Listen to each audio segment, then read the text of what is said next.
Brigade साहब आपसे start करूंगी. ये बात तो तय पा गई कि 5 जहाज तो गिरे हैं. अब नाम इंडिया का नहीं लिया डोनाल्ड ट्रंप ने, लेकिन हमें भी पता है, उन्हें भी पता है, इंडियंस को भी पता है. अब किस बात की राजदारी, अब किस बात की पर्दापोशी? अनिका, मुझे ये बताएं कि ये जो मार्का हक था या बिनाल मरसूस था, ये किसके दौरान लड़ाई हुई थी? पाकिस्तान इंडिया के खिलाफ? ये इंडिया की और ये अमेरिका की लड़ाई थी. It is very obvious Pakistan. France के सदर ने कह दिया, उसके बाद आपके सामने अमेरिकन प्रेसिडेंट ने फाइनली कह दिया, Indian chief of defence staff ने कहा हमारे साथ. लेकिन हम ये बात देखना चाहते हैं कि हमारा नुकसान क्यों हुआ. उसके बाद आपके deputy chief of air staff को आपने सैक कर दिया. उसने कहा जी हमारे पायलट्स ट्रेन नहीं है राफेल के लिए, अभी राफेल के लिए, उसको सैक कर दिया. तो मेरे ख्याल में इतना जो मुंह काला किया, इतनी हजीमत उठाई, इतनी शर्मिंदगी उठाई. नहीं हारिस साहब, ये हारिस साहब देखिए ना, उनके पायलट्स को ना कुछ कहें, वो जहाज में मसला था असल में. बिल्कुल. और सेकंड है कि इनके, आपको पता है कि इनके 9 स्क्वाड्रन्स कम है, ओवर 400 पायलट्स कम है. They are not joining Indian air force because they scared of Pakistan pilots. आप इससे अंदाजा लगा लें कि इनकी ट्रेनिंग का क्या हाल है, इनकी बुजदिली का क्या हाल है, और इनकी आपस में कितनी मिस कोऑर्डिनेशन है. और उसके साथ पाकिस्तान ने, आप ये देखें कि जिस दिन लड़ाई खत्म हुई, हमने नेक्स्ट डीजीएसपी ने कहा हमारे 11 या 12 फौजी शहीद हुए, जिसमें एक कोऑर्डिनेटर उस्मान हैं, और उसके बाद सो शहीद हुए, फलां जगह हुए हैं, और इतने हमारे जख्मी हुए, इतने सिविलियन शहीद हुए. इन्होंने छुपाया जाके एंड में क्या कह रहे हैं, 250 हमारे फौजी मारे गए हैं, उनमें से 100 को ही गैलेंट्री अवार्ड दे रहे हैं. मुझे बताइए आपने क्या अचीव किया? कॉल ऑफ द ड्यूटी आपने एक्स्ट्रा की, आपने बहुत बहादुरी की. आपके 3-5 राफेल जहाज के जो पायलट थे, उन्होंने बहुत बड़ा कारनामा किया. पाकिस्तान को खुदा न खासा बड़ा कोई जहाज गिरा दिए और बड़ा नुकसान कर दिया. And they were really a hero. जो एयरफोर्स या वो हुकूमत इंडिया की जो अभिनंदन को अपने जहाज गिराने में, अरेस्ट होने में, फैंटास्टिक चाय पीने में, वापस जाके वीर चक्रा इनाम मिले, तमिल गवर्नमेंट, उस हुकूमत की क्या बात करते हैं. वो चकरा गए थे तो वीर चक्रा देना बनता था. हारिस साहब, मैं आपकी तरफ वापस आ रही हूँ. जाहिद साहब, एक बात तो तय है, हमने तो ये बोला था ना, जो औरंगजेब साहब की तरफ से, पीएफ के औरंगजेब साहब की तरफ से आया था कि 6-0, it's a very famous dialogue now. 6-0 हमने बोला था. 5 की तस्दीक तो डोनाल्ड ट्रंप की तरफ से आ गई. अब यूएस का प्रेसिडेंट की ये बात है, he is not Donald Trump, he is the president of United states of America, जिन्होंने सीज फायर कराई. उनकी बात की वक़्त है. अब भी क्या हुकूमत भारत की वो इस बात की तस्दीक नहीं करेगी कि कितने जहाज गिरे, कितना नुकसान हुआ? अपनी प्रॉब्लम्स को ओन करना ही तो पहला स्टेप होता है टुवर्ड्स करेक्शन. देखिए अनिका, पहले तो thank you very much for the invite, और ब्रिगेडियर हारिस साहब को मेरा बहुत सलाम. वी नीड टू अंडरस्टैंड कि ये 21वीं सदी है जी, और जो इंटरनेशनल स्ट्रेटेजिक कम्युनिटी है, दे आर वेरी क्लियर कि भारत के साथ हुआ क्या है, कि पाकिस्तान की मिलिट्री ने how they have made them irrelevant in the first 24 hours of the battle, सिर्फ डिफेंसिव मनूवर के बीच में. और पाकिस्तान की जो मिलिट्री की आदत है, उसके लिए बहुत ही खुशाइन लम्हा होता है, और किसी भी मिलिट्री की आदत का सबसे बड़ा ये मिलिट्री ऑब्जेक्टिव होता है to embarrass the enemy's military. और वो आपने शुरू के 40-45 मिनट के रिस्पांस में अल्हम्दुलिल्लाह, और आपने 2 दिन के लिए उनकी जो स्ट्रेटेजिक एयर थी वो बिल्कुल आपने फारिग कर दी थी. वो वापस पीछे रीजन्स में चले गए, अपने डीप चले गए. आपको याद होगा कि डिस्कनेक्ट हो गया जाहिद साहब, आई थिंक आपका मोबाइल गिर गया. टेक योर टाइम हारिस साहब, अभी इस टाइम पर जी जाहिद साहब कंटिन्यू. जी, तो माय अपॉलॉजी. वो आपने देखा कि पहले जो 24 आवर्स में इनको अजीमत उठाना पड़ी, और ये पहले 4 जहाज जो उड़े श्रीनगर से, वो उनको अंबाला लैंड करना पड़ा. दे वर ब्लाइंड जी. पाकिस्तान इलेक्ट्रॉनिकली ऐसे उनको जैम किया. तो दे वर नॉट एक्सपेक्टिंग कि पाकिस्तान का जो रिस्पॉन्स है ये फुल स्पेक्ट्रम में अक्रॉस ऑल दी उसमें आ रहा है जी, तमाम डोमेन्स में. वो जब गया तो आपने उनको इररिलेवेंट कर दिया. बट मैं दोबारा बात करूंगा कि जो इंटरनेशनल स्ट्रेटेजिक कम्युनिटी है, दे आर वेरी क्लियर.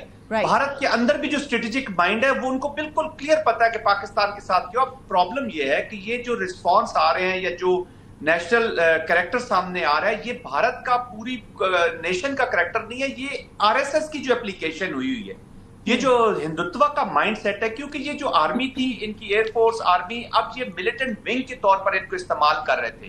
1.5 سال کی ریٹائرمنٹ کے بعد جب آپ سی ڈی ایس لگائیں گے تو وہ آر ایس ایس کا سنگھ پریوار کا سی ڈی ایس ہوگا، وہ انڈیا کا سی ڈی ایس نہیں ہو سکتا. یہ لوگ ابھی دیکھیں، military was not into the battle, نہ وار میں تھی نہ بیٹل میں تھی. انہوں نے their hearts weren't either. زاہد صاحب میں آپ کی طرف واپس آتی ہوں. their hearts weren't either. انہوں نے پہلے کہہ دی تھی یہ بات کہ we're not ready to fight Pakistan at this point in time. So they were pushed into it by the political leadership. لیکن حارث صاحب ایک بات جو واضح ہو چکی ہے اس ٹائم پر، وہ ہم پٹا کرتے تھے کسی زمانے میں ہم جرنلسٹ کہ بھارت جھوٹ اتنا ڈٹائی سے بولتا ہے، اتنا ریپیٹیٹیولی بولتا ہے کہ ہمارا سچ دب جایا کرتا ہے. آپ کو ای یو ڈس انفارمیشن لیب یاد ہوگی، ای یو ڈس انفو لیب کے اندر 250 کے قریب ویب سائٹس تھیں جو جھوٹ پھیلانے کے اندر کلیدی کردار ادا کر رہی تھی، را سے فنڈنگ مل رہی تھی. ابھی اس ٹائم پر بلوچستان اور کے پی کے اندر بھارت فنڈنگ کر رہا ہے. ایٹ لیسٹ اس سے ایک بات تو وہ وَتُعِزُّ مَن تَشَاءُ وَتُذِلُّ مَن تَشَاءُ، اللہ تعالیٰ کی طرف سے یہ عزت آئی، لیکن ایک اپرچونٹی بھی آئی، اور وہ اپرچونٹی یہ ہے کہ ہم لوگ اب بھارت کے ہر ڈومین کے اندر جھوٹ کو ایکسپوز کر سکتے ہیں. Do you think we are doing a good job at that, یا ابھی کچھ اور کرنے کی ضرورت ہے؟ آئی تھنک اتنا بڑا ہمارے میڈیا نے کمال کا کہ یقین کریں، جتنا یہ انڈین میڈیا پہلے چھایا ہوا تھا، ڈیجیٹل انفو لیب کی اپنے بات کی ہے، اس کے بعد اس مارکے حق پہ تو میرے خیال میں یہ اتنے امبیرس ہوئے ہیں. اتنا جھوٹ کی لمٹ ہوتی ہے، and the whole world is laughing at them. جس طریقے سے وہ جھوٹ بولتے رہتے، یہاں تک کہ پاکستان میں انہوں نے کراچی پورٹ کو تباہ کر دیا، اسلام آباد کو تباہ کر دیا، کراچی کو کر دیا. پورٹ تھا نہیں لیکن کر دیا تباہ. اب اب جو F-16 کراچی کو پائلٹ کو پکڑ لیا. کو جھوٹ میں بولیں جو کم از کم کہیں نہ کہیں تو وہ تھوڑی سچائی نظر آئے، جس کی وجہ سے ان کی ٹوٹل دنیا میں ان کے میڈیا کی کریڈیبلٹی ختم ہو گئی. اور یقین کریں اس وقت انڈیا کی کوئی بات ان کا نیریٹو نہیں چل رہا. Pakistan military has come up as a regional stabiliser. اس وقت انڈیا از ٹوٹلی آئسولیٹ. جو اس کا خواب تھا نا کہ ہیجمونک ڈیزائنز ہم اس خطے میں بن جائیں اور پاکستان اسٹمبلنگ بلاک ہے، کسی طریقے سے ہم ان کو اپنے کنٹرول میں کر لیں، وہ خواب ان کا چکنا چور ہو گیا.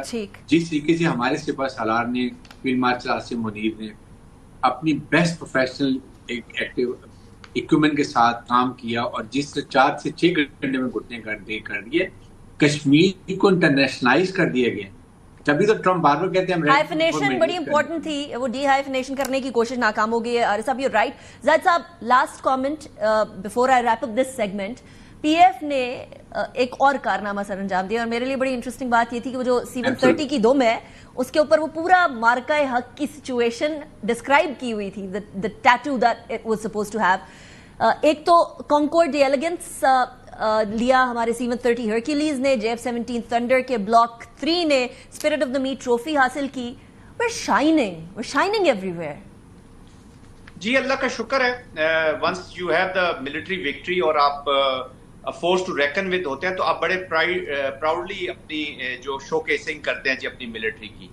اور اس وقت جو اسٹریٹجک ورلڈ ہے، ملٹری اسٹریٹجک ورلڈ ہے، اس میں پاکستان کی ریکگنیشن ہے، ریئلائزیشن ہے لوگوں کو کہ یہ meaningful still Pakistan is a significant country.